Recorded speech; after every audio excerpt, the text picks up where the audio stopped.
এদিকে আসেন এই যে ভালো ভালো পাঙ্কাশ আছে একদম তাজা। এই বেটা আফার লগে যে ভাই আছে ভাইয়ের কি চোখে পড়ে না? না মাইয়া দেখলে মাথা ঠিক থাকে না? মুরগি টুরগি লাগবো? আসসালামু আলাইকুম ভাইজান। ওয়ালাইকুম সালাম। ভাইজান মুরগি লাগবো নাকি? হ্যাঁ মুরগি না ডিম লাগবো। কত করি? ভাইজান ভাবি নাকি? বুঝলাম না, ডিমের কথা জিজ্ঞাসা তুমি জিজ্ঞাসা ভাবির কথা। কত করি ডিম?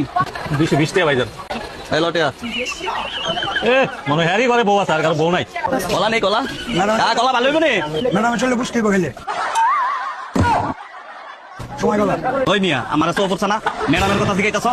ম্যাডামের শৈল গোষ্ঠী আমার শৈল গোষ্ঠীর দরকার মিয়া। বুইড়া বয়সে চরিত্র ভালো করো। বুইড়া হইছো মানুষ ভালো হইছো না। ওই গো সদাই দেখি রাহা সময়ও দিতেন না। বালা কথা রাখিয়েছো, সমস্যা নাই। আজকে বাজারে যে গেলা ঘটনাগুলো তো নিজের চোখে দেখছো। আজকে যদি আমি না যাইতাম বাজারে তাইলে এই ঘটনাগুলো আমার চোখে পড়তো না। কি ঘটনা হইছে? কি ঘটনা চোখে দেখো নাই? বুই যাবে নাই পর্যন্ত তোমার দিকে চাইতে। ম্যাডাম কয় ম্যাডাম, এগুলো তো ভালোই লাগে না, এই জন্যই বাজারে যাও।